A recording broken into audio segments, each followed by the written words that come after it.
बाटे भक्ति के लहार पूजैया होता है राजा। अच्छा माई से कितना लोग प्यार कर लेते हैं? हाथ उठाओ तो प्रेम से बोली सच्चे दरबार की। अब मेहरारू से कितना लोग करेगा?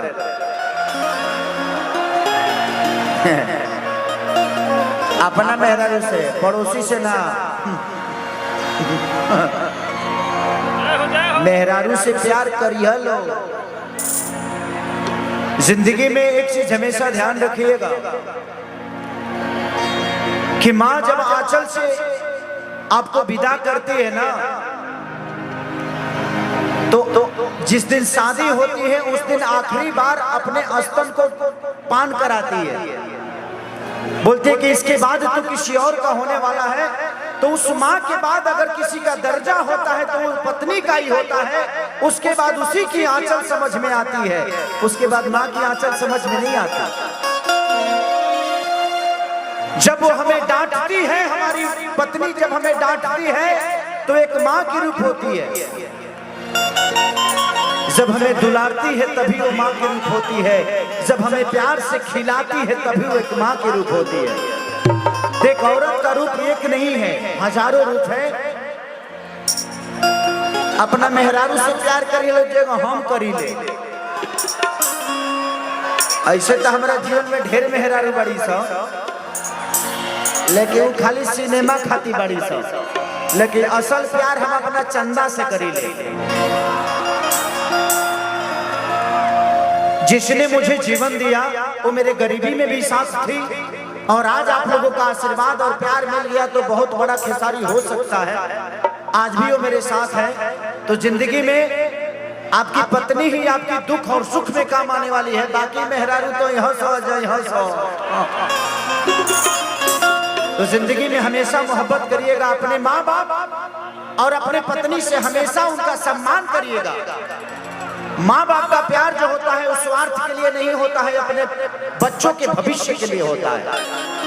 हमें बुरा लगता है जब माँ बाप डांटते हैं, बट वो जिस पत्थर में छेनी हथौड़ी ना लगे वो कभी भगवान का रूप नहीं लेता। किस्सा चलता दरबार बाटे भक्ति के लहार पूजैया होता है राजा। कि माई के लागल बाटे झूल निमिया पछुलवा, कि नव दिन दिया चारों लोग जागेला।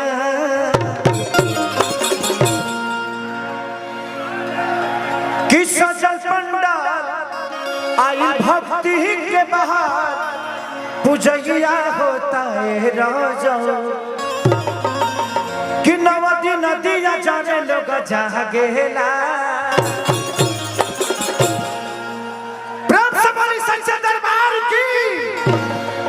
तमाई के लागल बाबे निमिया पछुलवा बनो, हाँ पछुलु झुलुला।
भक्त कहता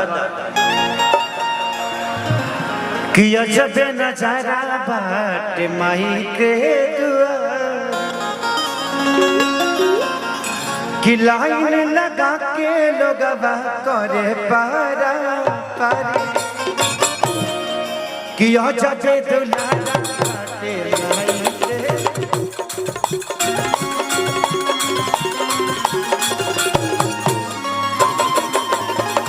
पूजा काजे लोगवा बोला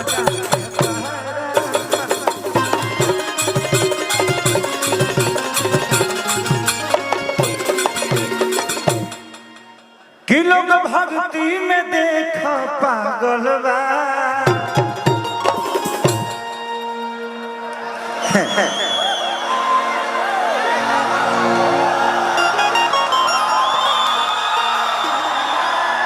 कि नींबू खरबूजा भइल कि लोग भक्ति में देखा पागल बा तो माई के लागल बावे निमिया पर झुलुआ बना हवा झुरु झुरुआ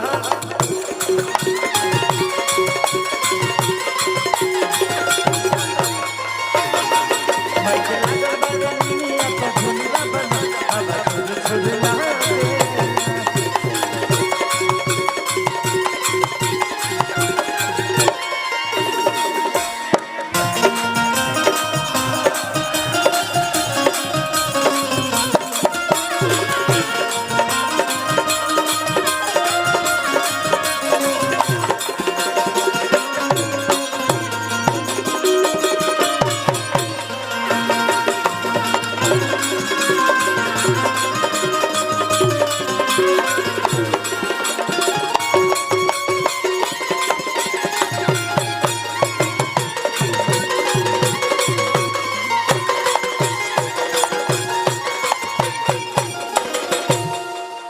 भक्त माई से कहता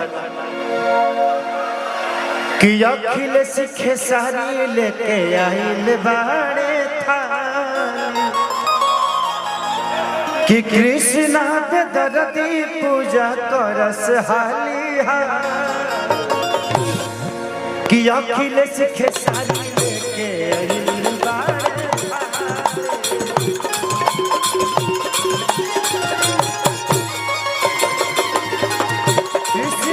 पूजा करस हालिहा